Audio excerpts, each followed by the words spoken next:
You're watching The Sports Objective, the podcast for Pirates.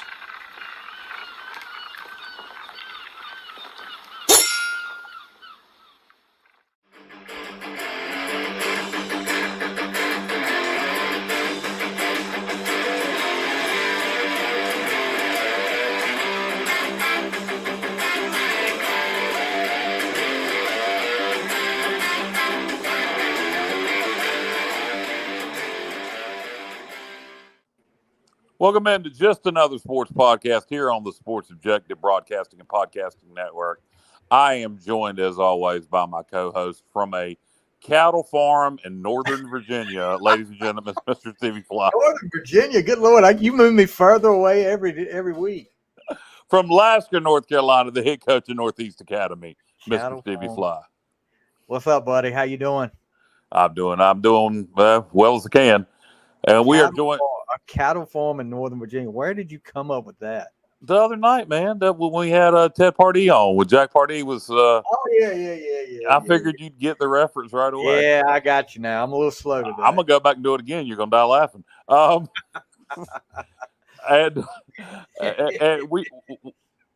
we are joined tonight by a friend of the Sports Objective over the years. Played for Pat Dye. Was on that Independence Bowl championship team. Played with guys like Tony Collins, and set a record at against Appalachian State back in '79 that we're going to talk about tonight. That a lot of people can find hard to believe. Ladies and gentlemen, it is Captain Bunk, Mr. Terry Gallaher. Terry, how you doing, man? Thank you. I appreciate y'all having me on. It's been a while, but yeah, it's been a while. Well, Dave and Bub, you notice Dave and Bub weren't here. They didn't want to come on with you anymore, so I had to get Stevie. Yeah. I had to get Stevie to come on. No, I'm just messing. We do this every Wednesday night. Me and Stevie have started this just to, because we just I got to do a podcast every night.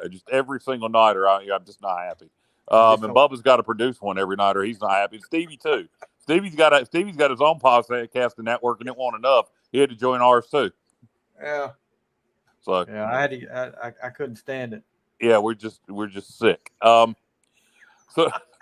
Terry, we're gonna start off. We've talked about this before with you over the years, but we're going to talk about it again for new listeners, people who may not know the story. Talk about how you got to East Carolina, being recruited to come here by Pat Dye, and how you ended up from a small town in Georgia to the big city of Greenville, North Carolina. Yeah, I grew up in an Air Force town. It's Warner Robins, Georgia, and it's right in the middle of Georgia. It's just below Macon, but it was an Air Force town, so we weren't your typical South Georgia town. However, Pat Dye was coaching at Alabama, and he recruited Middle Georgia for Alabama. Well, his roommate at University of Georgia when he played football there was a guy named Frank Orville, and Frank had been a head coach in the city that I grew up in. He was at Warner Robins High School. I played at a new high school for back then, and it was called Northside of Warner Robins. However, Coach Dye got the job at ECU in the, I guess it was just after the 73 season in January of 74. And when he did, he was still coaching Alabama through the Orange Bowl. And he had his friend Frank, Coach Orville, come on up and take over for him, basically. Well, Coach Orville, Pat told him, said, Coach, you recruit your way up from down there, and you go up there and get things going. And so Coach Orville recruited several of us from Middle Georgia up there. And I became Coach Dye's first weekend of recruits at ECU. Now, this was incredible because I'd been told by University of Georgia, Auburn, all these different schools, I was too little. I wasn't tough enough. I had no business playing college football. So I was not expecting to be recruited for football. So when this opportunity came and I got to come up to Greenville, and I went to my first pig picking, And I went downtown for the first time in Greenville. And you saw the ladies? And I realized it was 70% female. Yep. Then I went back to Georgia, and on that following Tuesday, Coach Dye was down there, and I signed a scholarship to come play at ECU, which I had no clue. I had never heard of. Had nothing. But I got here. I was on scout team the first year. I came here as a running back, and I found out early that people up here in college, Division I college football are fast. Everybody's fast. I was fast, but so are the defensive ends. And so it was a transition my first year, and I played scout team. Well, I moved split in the spring of '75, and we started the year. This was 47 years ago today. Getting to this story. Oh wow. We opened with NC State, and we lost 26-3. So we were 0-1. Okay, the next week we go to Appalachian. Well, Appalachian, Coach Dye's first year in '74, he went 7-4, and that was primarily with Sonny Randall's players, I guess you'd say. That was when we had the Wild Dog defense. Yep. Danny Kepley, Butch Strawderman, Jim Boulding. You go on. We had Bobby Meyer. Had some great players. Danny Kepley, Captain Crunch, right? Oh yeah, and that's who I had to block in practice. It made you better. Well, it made me want to quit. It's a lot. But so we lost the state. Following week we go to play Appalachian up there, and it's September 13th when we played them. Well, the previous year Appalachian State had beat ECU. Now, Coach Dye had come up with this great, and this is a Coach Dye story. He came up with this great idea. Well, we'll run a lap around both practice fields before every practice to remind us of the loss at Appalachian State, right? So we did that in '75 spring, and we're doing it through August and early September of '75. Well, we go up there and we lose. Coach Dye later said that was the dumbest thing he ever came up with, was to run a lap for a loss. But on that day, Appalachian State had this, I forget the head coach's name, but they ran the Wishbone also. And their fullback wound up with about 300 yards rushing. And our defensive front was not able to stop them. And we had this defensive line coach. And in the middle of the third quarter, Coach Dice told that guy, I heard him on the headphones. He said, "Get your ass out of the press box. You're fired." Did he really fire him? He did fire him. Yes, he did. Well, meanwhile, we weren't moving on offense, so finally they decided, well, let's try pass. Hey, that's an idea. We ought to try that this week. Go pass. Oh And yeah.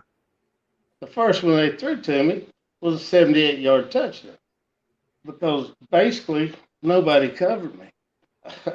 It was a post route, and then we faked the triple option and just throw it out there, and so I ran down the field. Okay.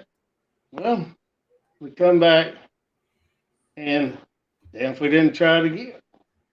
And this time, I think it was a 60-something yard touchdown. And so we got closer in the score and all, and so they said, well, that's working. Let's try it one more time. And they threw me a third one, and it was a 59-yard touchdown. So altogether, I had 3 targets, as people like to say today. I had 3 catches, and I had 218 yards. And 3 touchdowns. 3 touchdowns. 3 touchdowns. And that stood as the NCAA record for 39 years? 72.7 yard average. And the record was the average yards per catch in a single game. Yep. And but like I said, we lost the game. So when, nobody made a big deal about it back then. and we're pre-digital, so I don't know that it's actually on anybody Film. Yeah. on the video or anything, but and so we lost. We were 0-2. So after that, we played William and Mary at home the following week, and we beat them 21-3. Well, I had two touchdowns. I caught three passes, had two touchdowns. So in my first six catches at ECU, I had five touchdowns. Well, we won the following week, so we're 2-2.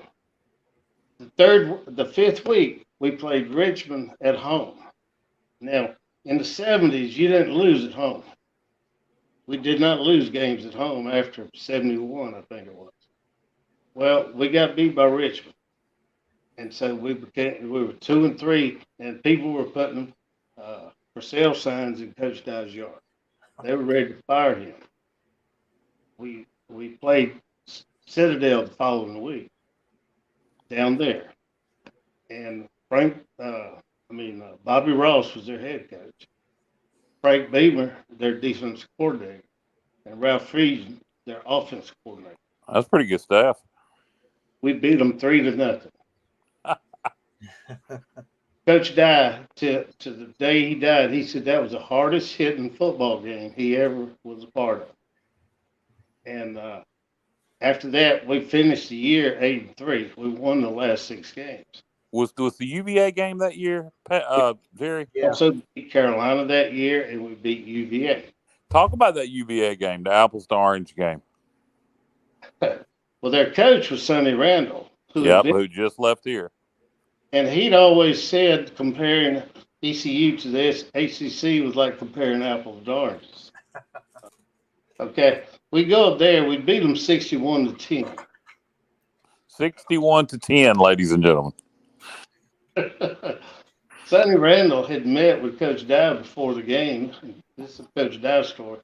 And he said, right before they left, he said, Coach Dye, we'll try to take it easy on you guys today, okay? Coach Dye said, okay. Yeah. Well, it was 49-something at halftime. Well, yeah. Go ahead, Terry. We started the next year. We beat NC State early, I think, second game. We beat Southern Miss first game, NC State the second. And we won 6 straight that year. So between 75 and 76, we had a 12-game winning streak. Nice. And that's not necessarily recognized because they go by the Peach Bowl year, which everything goes by the Peach Bowl year. Right. They had digital. So well, we got your Independence Bowl. It's on YouTube, and so Yeah. it is. If you want to see some Terry Gallaher film, that the team that won the Independence Bowl, you can actually watch that on YouTube. The 78 Independence Bowl, yeah. So anyway, that game at Appalachian State changed obviously my career. I didn't know what I was going to be able to. That was my first year starting. I wound up starting 4 years, team captain in 78, played 44 out of 45 games. I missed one game due to injury. But, I wouldn't change anything or how things went for me at ECU. But, it does, as I've gotten older, it's a bit of an issue when they talk about Hall of Fame, greatness, stuff like that. Well, I did everything I could do at that time to be the best receiver at ECU I could be. And I left there. When I left, I was. I was in 75, I was 7th in the nation in receiving touchdowns. And we were Division I until the NCAA actually divided the way it was between 1A and 1AA. FCS. Yeah, one Division I division. And that's why we left the Southern Conference. So when people say we didn't play Division I football, that's not true. In my years, we were 1-2 against Carolina. We beat them in 75, lost 12-10 in 76, and 14-10 in 78. We were 2-2 against NC State. We were 1-0 against Duke.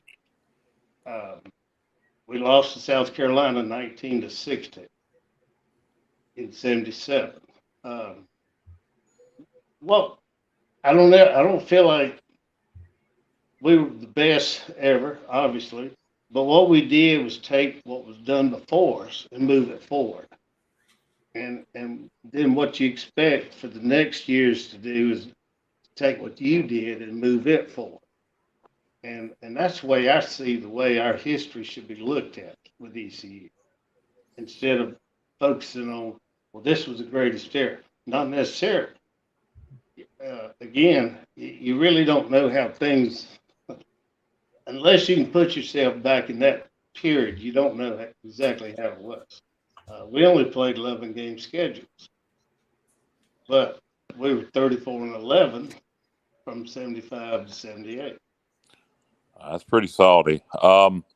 Terry, if you will, talk about some of your teammates. I'm gonna name a couple guys that the listeners would probably like to hear you talk about. We're gonna start off with former East Carolina head coach Ruffin McNeil. What was Ruffin like back in his playing days, and how were you guys close at all?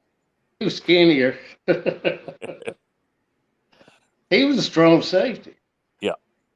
And that meant we had to actually go against each other in practice when we did one-on-one, receivers against DBs. Yep.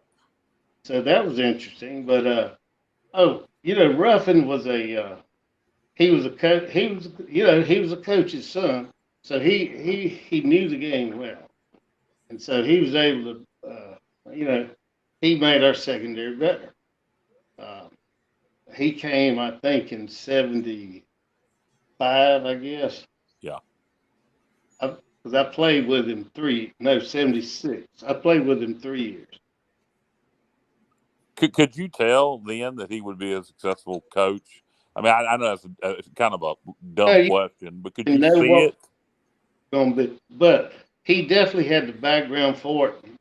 And Coach Dye was the type of coach that if you had that as something you wanted to do, he was able to help you.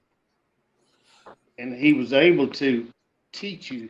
He was a teacher. He wasn't an X and O's guy. And he let his coaches coach.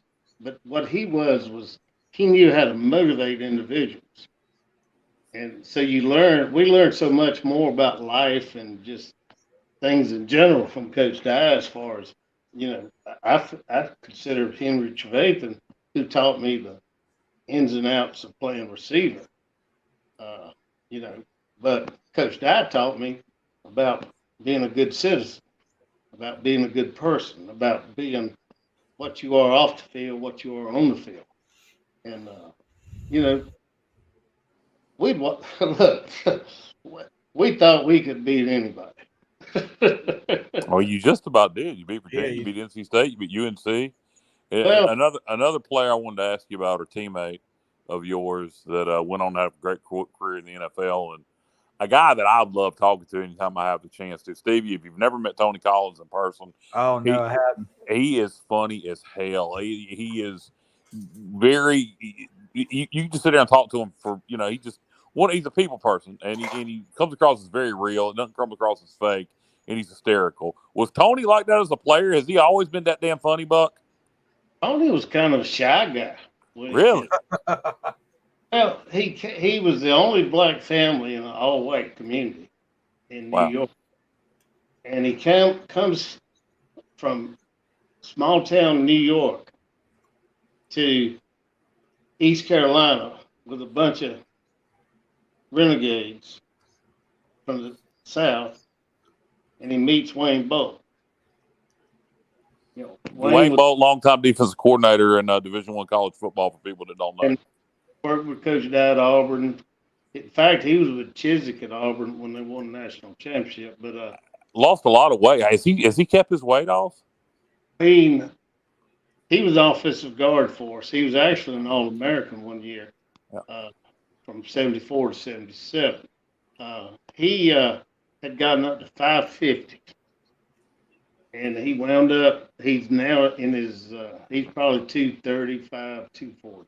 Great. And he's still with us, which is the main thing. And he lives. In fact, he lives in Auburn on the fourth hole of the Auburn. Where the Auburn golf team plays. Auburn Golf Club. He probably lives near Greg Olson. Yeah, Wayne is quite a guy, but when Wayne first talks to Tony, he said, "Hey, we got another." I ain't gonna say what word he used, but he said, We know what you mean. "Black guy." and Tony had no idea. Here's this redneck South Georgia idiot, and so Tony had no clue what was going on. And but anyway, Tony was not your typical, like I said, South. Southern boy. Yeah. He was. In fact, I think he was going to go to Florida, and somehow he wound up here. That's right. He was. And I don't know if there was any. So when did the personality come out? Any while he was in college, or did it must have developed when he was in the league? Patriots 11 years, you probably develop a personality. Yeah, because he is hysterical. He's a great dude. Yeah. I love Tony Collins. You got to remember, I put him in the Hall of Fame. You got to remember that. I do not. So you introduced him into the Hall of Fame. No, I blocked. Oh, okay. I got you. We didn't throw the ball, remember? Yeah, I know. The triple option. You were a blocking receiver. I took a lot of pride in my downfield blocking, and I feel like I was a great contributor to the fact that we were second in the country in rushing in 1977, I think. And Eddie Hicks, he's in the Hall of Fame. Yep, I put him there. Leander, he wouldn't throw me the ball, but I put him there. We got to get Terry Gallaher with the receiving record and everything. Yeah, East Carolina. We got to get Terry into the East Carolina Hall of Fame with all his exactly. No, they don't want me in because I don't have digital. There's nothing that you can see about it. Well, we got the Independence Bowl. How did you do in the Independence Bowl? Oh, yeah, I caught 3 passes for 33 yards and was the leading receiver. Well, there you go. But You're a leading receiver. But one of my catches was the one off of Tony that he got knocked out, and I caught the ball on the 2-yard line. And then the second reception, we were on the goal line. It was 3rd and long, and I made a catch out route and made a diving catch on the sideline for a first down. So a lot of my catches were not necessarily touchdowns, but they moved the chains. They were big plays. And well, when you're on the goal line, if you can make 2 first downs on offense and then punt the ball 40 yards, that's a 60-yard exchange. Yeah. Exactly. So and that's, again, those things Coach Dye taught us was field position and how to win games as far as playing field position against. And so his thing was defense first, special teams, and then offense. And what the offense is supposed to do is not turn the ball over. Just make first down, don't turn it over, and then let your kicking game and defense win the game. Yeah, and it sounds somewhat similar to Mike Houston's philosophy. Not that Mike don't want to score points. It is. It's very similar to what he's trying to do. And we got to remember, we're in a whole different atmosphere today. Yeah. It is. If you don't truly understand transfer portal, NIL, the inability to maintain a team for an extended period of years. See, we were built around the concept of unity, team unity. but we were also together. Let me ask you a question in regards to that, and just give your opinion on it. And it doesn't have to be Mike Houston; it could be any coach. But Mike Houston coached at Lenore Ryan for 3 years. He coached at the Citadel for 2 years, and James Madison for 3 years. He Right. ain't never been in a year 5 anywhere. Okay. Do you think that could be affecting him on terms of how to maintain a roster and so forth? You see what I'm getting at? Yeah, but again, it's such a changing situation. With NIL and a portal. Yeah. Not just nobody's been in this situation like it is now. And if you look at our roster, we've got like 50 something new players. Yeah, I know. And a lot of them are since spring. Yeah. So when you start looking at I don't even look at our roster now until the start of August. But you don't know who it's going to be. Yeah, no, the transfer portal NIL is out of There's control. such changing. It's such a fast changing world with all that. And I'll tell you directly why we lost the 5th-year players. We lost the free safety to UCF, the Money. offensive to Oregon, to Money.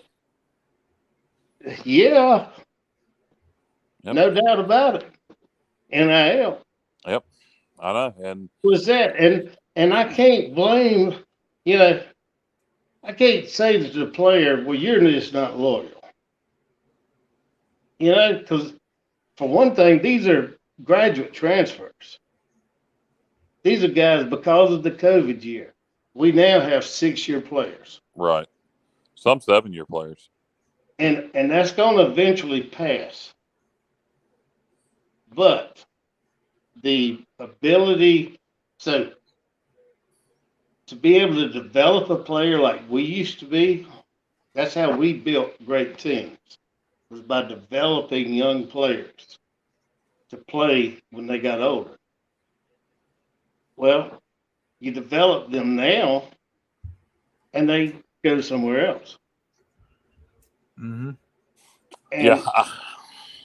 I mean, look, you want to get better. You want to get better, then you better start contributing to whatever this NIL thing is. And The Boneyard Collective. see, I don't even know. They know I'm a retired teacher, so they're not asking me for money. Terry, Terry. Well, let me tell you. Look, I got great news for you, Terry, and Stevie, and all our listeners. You can join the Boneyard Collective for as little as $10 a month. You can't even buy a value meal at McDonald's anymore for $10. Yeah. No, you're right about that. But you still look. I need that $10 to pay for parking when I get up there. I hook you up with a parking pass. I got 3 of them. Oh, thank you. You hooked me up. I got 3 of them. I'll hook you up with a parking pass. That's the whole deal with this thing. It's not like, look, I give. I pay. I'm a member of the Pirate Club, the Leather Winners Club. I give money, but I'm not able to give. I'm not able to give big dollars, And it's not because I don't. Look, I did give big dollars for my daughter to graduate from there. Yeah, and that's that's the thing. I think a lot of people. I think that's a lot of people think, and I'm not saying you think this way, Terry, but a lot of people think that if I can't give a lot, then what's the point? Well, if everybody would give a little, it would equal a lot. Right. So I wish everybody contribute what you can. Everybody, and that's, I'm not talking to you, Terry. I'm talking to everybody out there listening. Contribute what you can. Do what now? You're calling me out. No, not at all. Not at all. Not at all. Anybody out there listening, give what you can. I am crushed. You've hurt me. Oh, very well. Terry, one thing I know about you, you will bounce back. Thanks, sir. Yeah, I'm pretty sure. You've been taken down by much worse than me.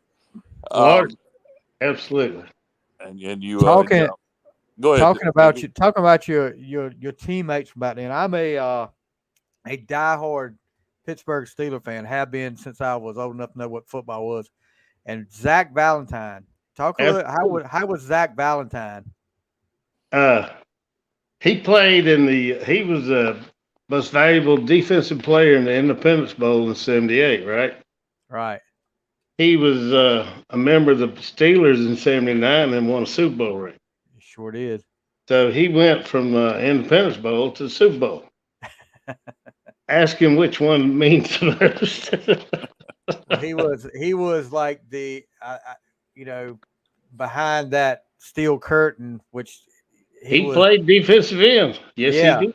Yeah, but I know I was introduced to him as far as the 79 highlight film as a special teams ace is what they called him then.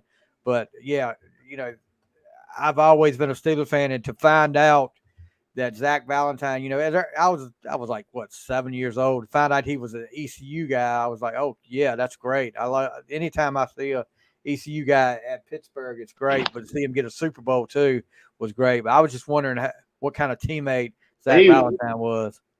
Zach was a very quiet guy. He's from Edenton, North Carolina, and after he left professional football, he became a high school coach in New Jersey. And he still lives in New Jersey, and he's just retired from high school coaching. Okay. Great guy. And him, Eddie Hicks, and me were team captains in '78. Okay. And he outdid me a little bit.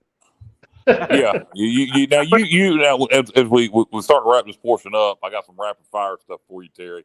Well, I played at Ottawa for 3. You know where I was going? 4 weeks, I think.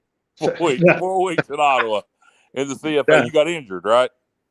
No, I went to practice and my locker was empty. Well, I was trying to give you an out. There you go. Oh, I was playing great. And got injured, and just his career was tragically ended. Thank you. Yeah. Okay. So it was just a cup of coffee for Ottawa. I was about supposed to ask you how long. I knew it wasn't long, but so he had a cup of coffee in the CFL. The other thing I wanted to ask you, we talked about you playing at App. What was it like at that time? You guys bust up to Boone back then. 421 wasn't 4 lanes. How long did it take you at the time? Do you remember to bus from Greenville to Boone? It's about 4 hours now. I bet it was about 6 hours back then. 10 hours. Look here, my mother came up to the game from Middle Georgia. Oh God! And it was closer.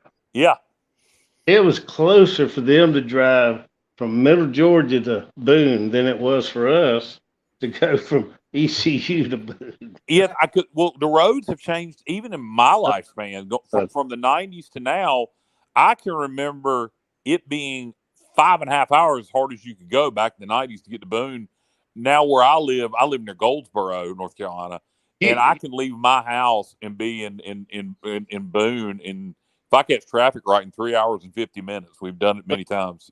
Try riding on a charter bus on 2-lane mountain roads. Back then, yeah. Were they even all paved? We're too scared to play.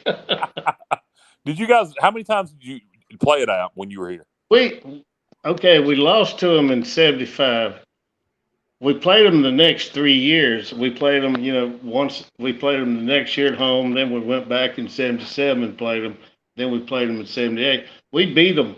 Beat them all those 3 years. Now in '76, we actually played them on Thanksgiving night in Ficklin Stadium, and it was on ABC Regional TV.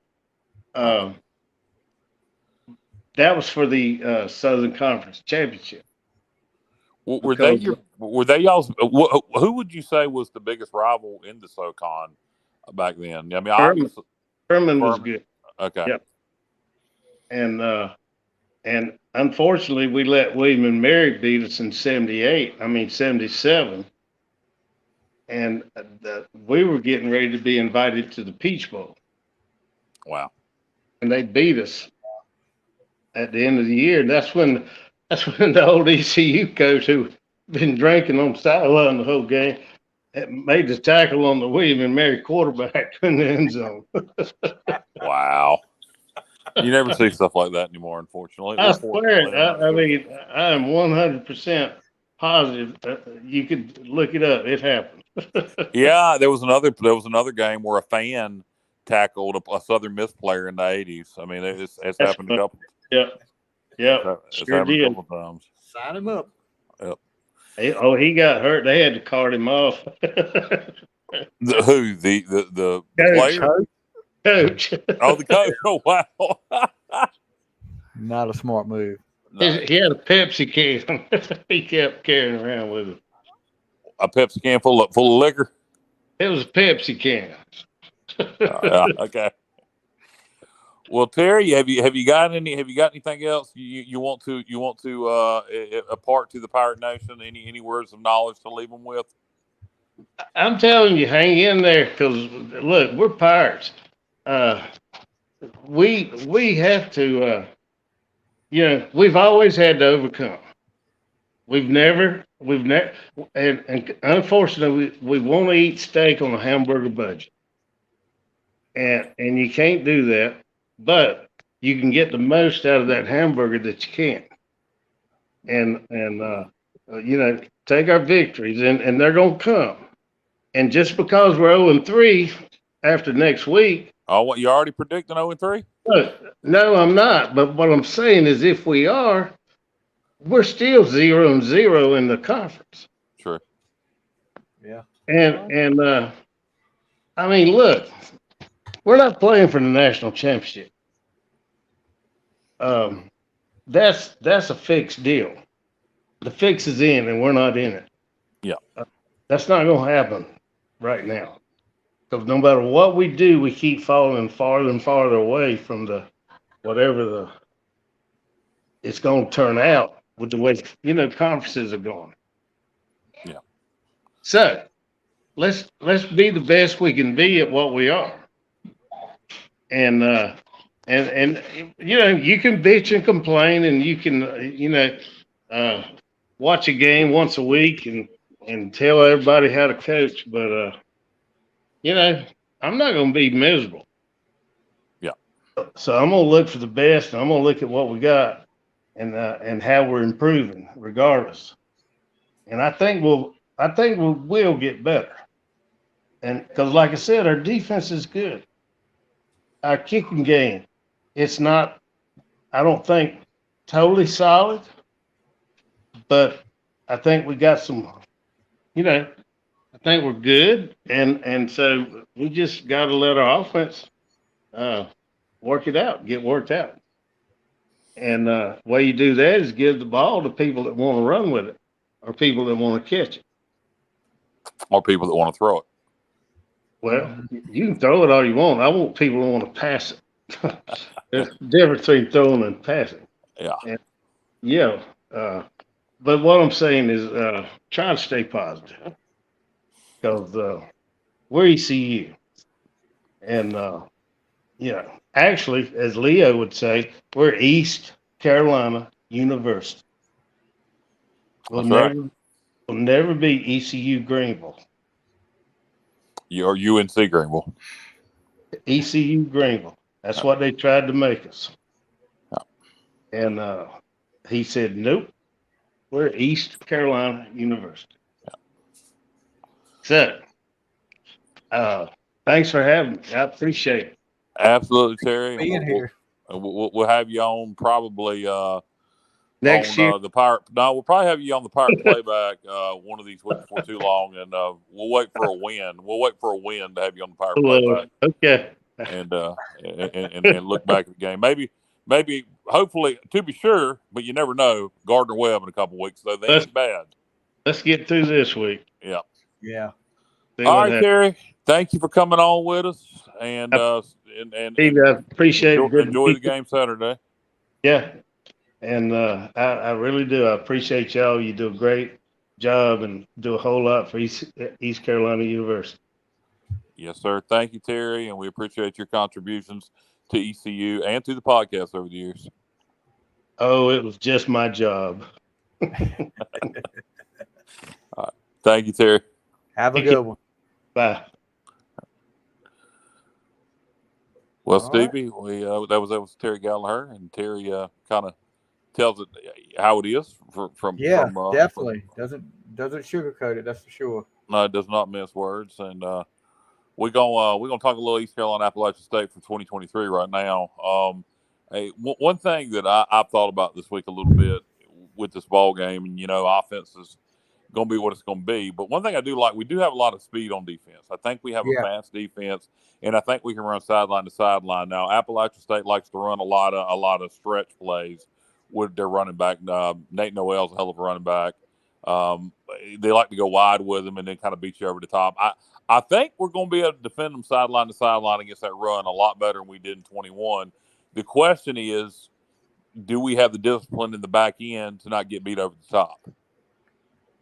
That's a good question right there, because that's what's been worrying me. Looking at some of the stats that they, of course, you saw what they did against Carolina, double overtime loss. That was a very, very winnable game for Appalachian State. But putting up the numbers they are, and just comparison numbers with us. And granted, we played Michigan that first game, so that kind of, it kind of is what it is with that. But just looking at the numbers, our defense is going to have to come up, especially in the secondary. Secondary is going to have to come up big for some of these plays that Appalachian State likes to do. They, like you said, be disciplined. But yeah, it's going to be interesting when ECU heads down to App State. Yeah, and offensively, they've had trouble against the run. We want to run the football. We show we can do the quarterback run, but we need to get our running backs involved this week. We got to get the running game going. I got a feeling App's going to stack the box against us. That's what I would do. It'd be crazy not to. Yeah. So in Houston kind of alluded to that. He said in his press conference, he said we're going to play offensively. It'll be dictated by what the defense shows us, and it'll be interesting to see this week what we do. How much Mason Garcia we see, how much Flynn we see. Do we see? I think we're going to see them both. And I hope it's by design. I hope it's some situation where one's struggling, we have to put the other one in. I'd really like to see us do it by design and come up with some creative ways to use Garcia. And who knows? Maybe, maybe Garcia goes out there and does what he does in practice in a game and lights it up. You never know. He could have that breakout performance. If he would, I got a feeling if he would hit one big passing play downfield, just one. If he could just hit one over the top for a touchdown, it would probably loosen him up so much. Yeah, whoever's in at quarterback is going to have to be the one. If we're gonna beat Appalachian State, they're going to have to make a play somewhere. And I'm not just talking about running; I'm talking about with the arm. Mason. You look at his stats: 21 completions and only 3 for more than 9 yards. Yeah. 142 yards, 1 touchdown, 2 interceptions. But here's Appalachian State, I mean, just like you said, their defense coordinator has got to come out there and say, after watching us the first 2 weeks, if you're going to beat me, I'm going to make you beat me with your arm. You're not going to beat me running the ball. I'm going to, like you said, put 8 in the box and see where it goes. So it's all going to depend on what whoever is in at that quarterback position does. And we need a big play. I'm like you. I don't know. The other night, it looked like they were trying to get him a little bit comfortable. Just start off throwing some short passes and then let it. I don't know if that works with Mason or not, because they were trying to short passes. Yeah. And just, you want to try to get the quarterback comfortable, get him in a rhythm, throw those short passes, and then work your way to it. But I don't know if he didn't get comfortable, or if, like you said, the happy feet. He never tried to go downfield, and we've got to have somebody that can try to go downfield and open up. make the defenses respected a little bit more, so things will happen for the offense. And we can't have all these 3 and outs either. We've got to move the ball down the field, get some first down. That first half, I think we had 4 first downs in the first half against Marshall. Hey, we were lucky to be tied at halftime. You look at that game Exactly. you look at that game a couple different ways. It's really strange that we were in a position early fourth quarter to put it away. And it was really strange that it was even tied. I'm surprised they weren't up 10-0 at half. And then it was strange the way it got away from us. It was a weird football game. It was. I had a friend of mine ask me tonight, and one of the assistant coaches at practice said, "What in the heck happened?" Because when I turned the radio off, it was 13-10 to ECU in the fourth quarter, and then I turned it back on, and they lost 31-13. It was just a weird game, like you said. Give up 21 points in a span of 8 minutes, and you just a lot to work on for ECU. One thing I will say about this Appalachian State game, I got a feeling, and I don't know why, but I got a feeling we're going to play well this weekend. Maybe it's just wishful thinking, and I'll tell everybody this. Go ahead, Steve. No, I would say, well, it's I think a lot of people feel that same way you do. They're whether it's wishful thinking or not, but you got to stay just like Mr. Terry said, you got to stay positive about it. You got to, as upset as everybody was after that game Saturday night, give it a day or so. You got to, just like you said, we're not competing for the national championship. We start conference play, in a couple weeks. Yeah. So let's work on this stuff and get it straight before the conference schedule starts. Yeah, and weird things happen in a football game. The best team, the better team don't always win. There sometimes you have turnovers, sometimes you block a punt. You never know. They've already had one quarterback get hurt. I am not implying that I want their quarterback to get hurt, but you never know in a football game what can happen. So I would just see what happens Saturday in Boone. I gave my prediction on the score last night on the Pirate Preview. I said 38. I believe it was 38-24 was my predicted score. That we'd have a much better showing offensively, but wouldn't have enough firepower to beat App and wouldn't get enough stops. That's my predicted score, 38-24. With that said, and it's a tough pill to swallow, if that happens, that is definitely something to build off of to go get our first win the following week against Gardner-Webb.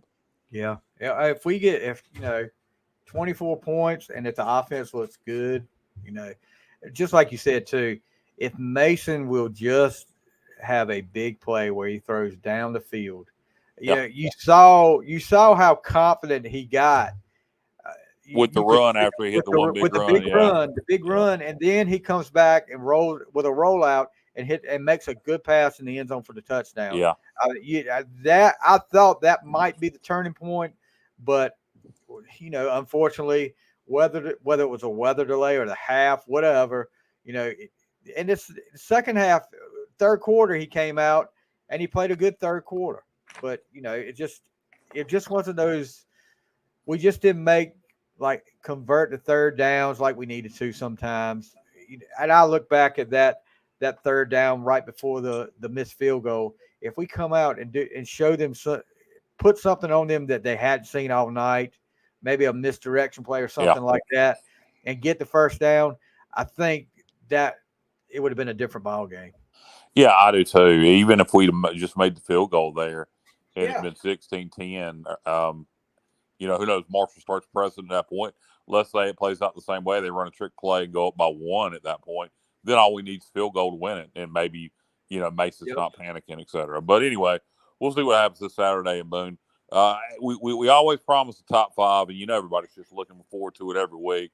I tried to do something a little different this week, Stevie. So I talked to you, and we are going to do our top 5 favorite tailgate or football food, depending on when you're going to call it. So I'm going to start off here at number 5. I got a tie, and this is specifically for Dowdy Ficklin Stadium, because I always get one of these two things at Dowdy Ficklin. I always either get a Chick-fil-A sandwich, so a chicken sandwich, or a bratwurst. So at number 5, I have a tie, bratwurst or a chicken sandwich. You may argue chicken sandwich and a football food. Well, when I eat it at a football game, it's a damn football food. So that's right. Number 5, I have a bratwurst and chicken sandwich for a tie. All right, so we're gonna count. I kind of did my list like if you have like a Super Bowl party or a watch party too. Okay. buffalo chicken dip. I That's a good one.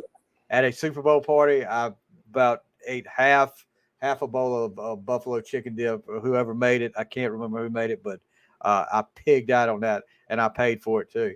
But it was good. It was good. Buffalo chicken dip. That's a good one. Number 4, I got the classic Eastern North Carolina barbecue. When be it it's on the tailgate lots, you smell the whole hogs cooking, or maybe you go to Smithfield's and pick you up some barbecue and fried chicken to watch the game at home. Number 4, and it's got to be on your list if you're from Eastern North Carolina. Oh yeah, I got Eastern North Carolina barbecue as my number 4. yeah, and great minds think alike. That was my number 4 as well. Anything barbecue, whether it's the pig, a good pig picking, yeah, good pig light down the grill in the parking lot, or like you said, Parker's. That's awesome. And number 3 is a small one you're going to eat at the house, in the lines of a Super Bowl party or just watching the game at home. It's actually tradition for me. I get 2 things. The other one is going to be later on in this list. But the first Thursday night of every college football season, I get this item and another item, and that would be pizza. To me, pizza is a great football food when you're sitting around at home watching the games on TV. So pizza would be my number 3. My number 3 is a good old fashioned, juicy cheeseburger. Give me a cheeseburger. I can eat it, and I don't know. It's not as traditional as some of these things are, but You get to see them on the tailgate a lot. Oh, cheeseburgers, man! I could eat them all day. You throw me a good cheeseburger. My wife used to get on me about going to all these different restaurants, and I'm looking. I said, I think I'm gonna have a cheeseburger at a steakhouse. So, yeah, but cheeseburgers one of my favorite things. But anyway, number 3 for me is cheeseburgers. Yeah, cheeseburgers are hard to beat. I don't eat as much beef as I used to, but a good cheeseburger is tough to beat. Number 2 for me, it's one of my favorite foods. Period. It's a football food. It's a whenever damn time I can have this food, I'll eat it. Ribs. I love ribs. Memphis style, St. Louis style, spare ribs, baby back ribs, beef ribs. I absolutely love ribs. So ribs would be my number 2, and almost for my number 1. Yeah, my number 2 is a good old fashioned sausage dog or a hot dog, but the sausage dogs, put some mustard on it. Oh gosh, yeah, I could eat.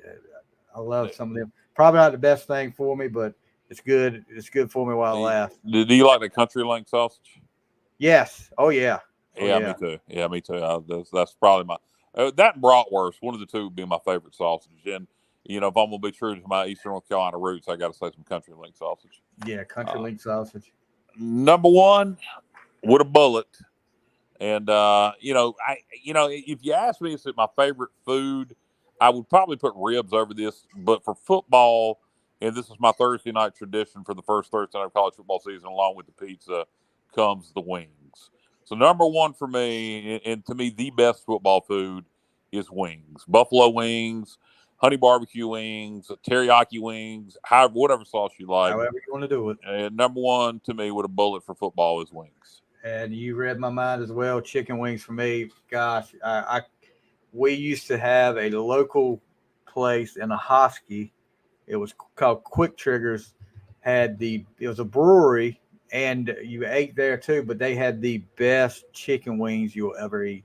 And that place closed down after COVID. I'm looking for a good wing place now because I love some wings. No good anywhere in Roanoke Rapids, and it comes to mind. Yeah, there's really nowhere. You've got your Logans and stuff like that, but right. Nothing that has hit me like what Quick Triggers did. Was it just traditional buffalo wing, or did they? I mean, they had a little bit of everything. You had traditional, and they had different rubs and stuff they put on it. But oh man, I don't know what they did to it, but it tastes a lot different than any other wing I'd had. Really good. Yeah, love wings. You can't beat them. That was my number 1 as well. Yeah, and that's it. And that's the list. That was a lot easier to do and get through than some of these other top 5s. Bubba's saying you're going to catch some heck for putting pizza over Eastern North Carolina barbecue. Well, you know what? I do get that, Bubba, but it's my personal favorite. I eat Eastern North Carolina barbecue, but I'm not a big tailgater. You know that. So I do a lot more pizza at home for football games. But far as which one is my true favorite food, barbecue. I just don't associate it. I like barbecue better than pizza. I just don't associate barbecue with football as much as other people do because I'm not a big tailgater. So. We have, like our fire department's getting ready to do a barbecue supper. I think the weekend after next, so we'll be. I usually look forward to that. Well, your part of Eastern North Carolina is Big Brunswick stew territory. Yeah, they do. They do stew and barbecue. But I'll tell you this, and I'll probably catch heck for this. I am not a Brunswick stew guy. Are you serious? Oh my God! Sorry as I can be. I love Brunswick stew. At an early age, when because it used to be, we used to have. And let me tell you something. For those that don't know, and Steve, you might not even realize this, even though you're there. Brunswick stew's all over the South. I mean, it's not unique to you. But northeastern North Carolina, in particularly, Brunswick stew is extremely popular. Like, I would say more popular than the rest of the state. Yeah, it's definitely popular because there's people that will say, that are so picky about it, say, I don't eat their Brunswick stew, stuff like that. But all my family eats it. I just cannot do it. I don't know what it is. At early age, I guess I had a bad experience with it, and I've never had a taste for it after that. I love it. Now, what I don't like is when people make it too tomato-y based, where it almost becomes like a vegetable soup. I want to throw that at somebody. But when it's got a little bit of that vinegar zing to it, you got your pork and your chicken mixed in there with your butter beans and your tomatoes and your corn, man, it's delicious to me. Yeah. I'll throw another one out as we start to wrap this up. Do you know what chicken mole is? Chicken mole. You don't know what chicken mole is? Okay. No. All right. Well, we'll save that one for another day. What is that now? You've never had chicken mole? It is very regionalized. It's very popular in Martin County, where I'm originally from, the Williamson area where Dave lives. Though Dave's never had it. He knows what it is. He's never had it because he didn't grow up in the country. Chicken mole is a chicken stew. It's a very simple dish. It is a chicken stew. You bull a whole chicken. You pull it from the bone.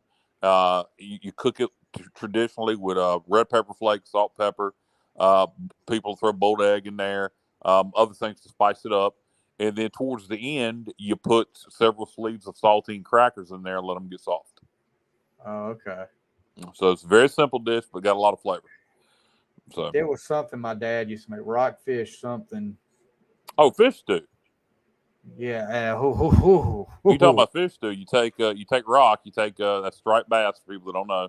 Yeah. And you cook it. And some people will put some canned salmon in there with it. And you put your boiled eggs, your taters, and all that. Did you like it or didn't like it? I didn't. I couldn't get past the smell. Okay. Because when he cooked it one day, and I was probably 16, 17, and I walked in the house and I said, "What in the heck is that crap?" But yeah, I couldn't do it, bud. I'm the kind I can't get. I can eat a lot of different stuff, but if I can't get past the smell, I'm not. I could never do chitlins. I smell chitlins being cooked, and I know what they are. They're hog intestines, and they literally smell like what they are. They literally smell of feces when they're cooking. I'm right there with you on that. I have to deal with that a lot at work. Yeah. I can't imagine. I couldn't. Not a fan of them. I do like a lot of Southern foods. Probably a little deeper than I'll do rutabagas and cabbage and collards and neck bone and all that kind of stuff. Oxtails? I've never had oxtails. I know they're becoming more and more popular. They are extremely popular in my area. I'll tell you that. They're becoming more and more popular everywhere. But no, I've never had them. I would eat them. I just never had them. So. Yeah, I've never ate them. I just can't. It doesn't bother. I mean, it's just the tail of the cow, right? Yeah, that's all it is. But that doesn't bother me. It's just something that I hadn't ever really been put in front of me either. So. Gotcha. No, they're popular, and like I said, growing more and more popular. But anyway, we've got off on a tangent here talking about food. It is food talk with Stevie and Kyle. So what? As long as we don't talk about the sweaty balls. Oh yeah, would you Yeah. would you like to try my delicious balls? Bubba saying nothing like a cool fall day or night with Brunswick stew and hush puppies at the tailgate. Hush puppies. Yeah, I agree with you, Get man. some hush puppies. Yeah. I agree with you. Bubba, there's a barbecue place out Bubba's way. It's a Lexington style barbecue place, I believe. Bubba, correct me if I'm wrong. That does Brunswick stew and grilled cheese. Bubba, what's the name of that place? I'm waiting for Bubba. Okay, he's going. I know I didn't make this up. He told me about it. Brunswick stew and grilled cheese. I know he told me.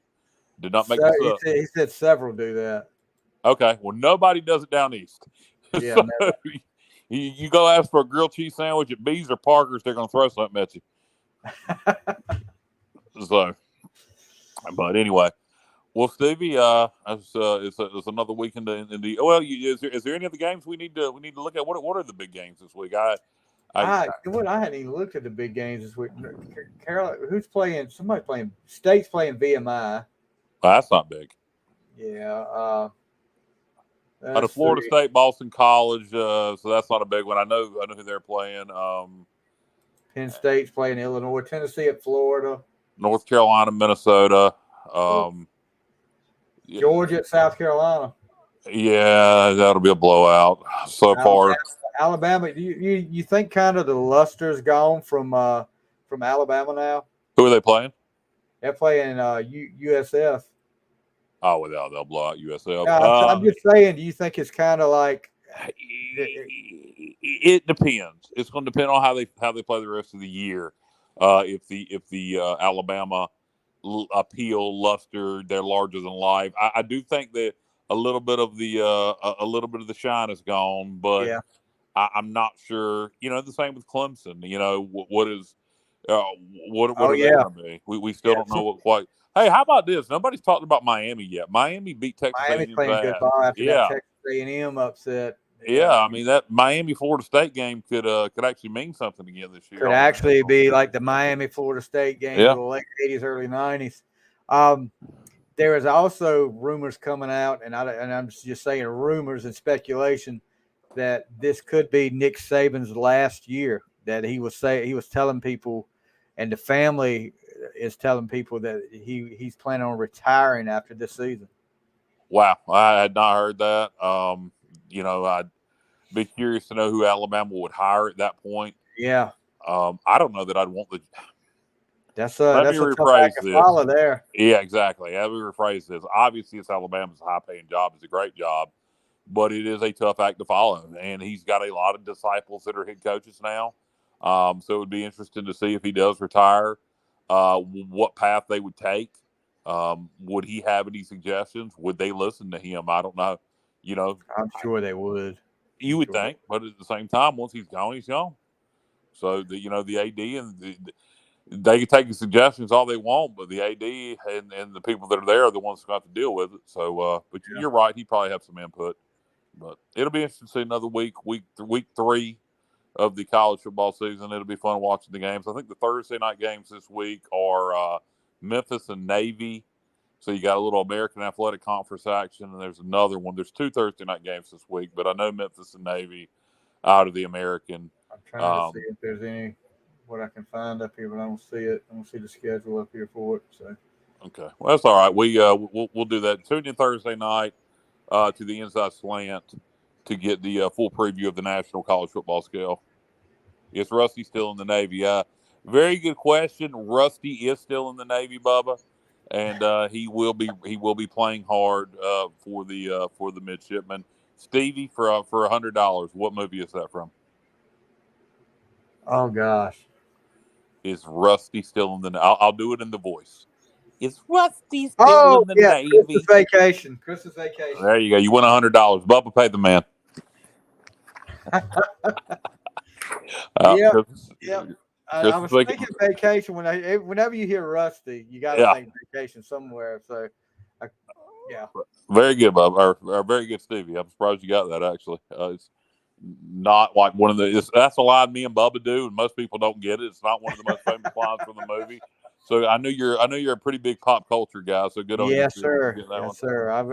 I probably know more than I need to know. I'm a master of useless information. Well, you know what? And at some point, once football season's over, if we're still doing this, we'll probably get into a lot of wrestling talk. Speaking of useless information, so. All right, Stevie, you got anything else? Nope. Of course, we play this Friday night, a rematch of earlier the only loss we have against Community Christian. We'll be at home this week in the big Northeast Academy field in Alaska, North Carolina. So Northeast Academy against Community Christian. Where are they out of? They're out of Wilson. Out of Wilson. Okay. So I'm not more familiar with them. Go ahead and get your parking passes, and maybe I can maybe I can work out a spot in my backyard for a decent price. Hey, if I could get people parking spots in my backyard, you could walk. It's like a 2-minute walk to the football field. So wow. Now out there. What kind of do y'all draw well? Yeah, we draw well. We travel really well too. Believe it or not, most of the times. In years past, I can see that it's a small private school, so it's probably very tight knit. In years past, when we would go like to the Raleigh schools, we'd always have more people there, more fans there than the Raleigh schools would have at home games. Yeah, well, it makes sense. So, like I said, tight knit community, small school, and what else is there to do in Alaska on a Friday night? Hey, don't ask that question, bud. Where do y'all go? Do y'all go to Roanoke Rapids when y'all want to do something? I mean, is that the closest? You either go to Roanoke Rapids or you go the other way. You go to Ahoskie. Ahoskie's got some things to do, and Murfreesboro has got some restaurants over there that we go to, and you have some live music every once in a while there. And then, of course, do you ever venture into Virginia? Not as much as we used to. We used to go, to Chesapeake some, but we don't really go to Virginia as much as we used to. It's usually we stick close to home. Of course, now we go to Williamston some. We've got a place at the campground down there, so we're down there some as well. Green Acres? Yes, sir. Green Acres is the place to be. Do you know Dave has a place? Did you know that? Yes, I do. Okay, all right. Did you and Dave hang out together at the campground? We have not yet, because we just recently, probably in the last, I'd say month and a half, 2 months, got the spot down there. My wife's family camped there for years. I mean, even before she was born, and up until about 2007 or 8. There's way too many weird ties to Williamston on this podcast. I grew up in Williamston. Dave lives in Williamston. Yeah, you got a campground. You got a camper in Williamston. We got one of our most loyal listeners, Johnny Gardner, is originally from the Jamesville area, or at least that's where all his family's from. So there's way too many weird Martin County ties on this podcast. So yeah. But anyway, all right, Stevie. Well, if you ain't got nothing else, that's it. Tune in. That's it for me, bud. Yeah, tune in Thursday night. We'll have the Inside Slant as we take a look at all the big games in college football this week, and we'll have different people on from various schools and institutions discussing such games. So that'll be tomorrow night, the Inside Slant. So for Stevie Fly, I am Kyle Barber, and you have been listening to just another sports podcast here on the Sports Objective Podcasting Network. Good night, everybody, and go Pirates. See ya.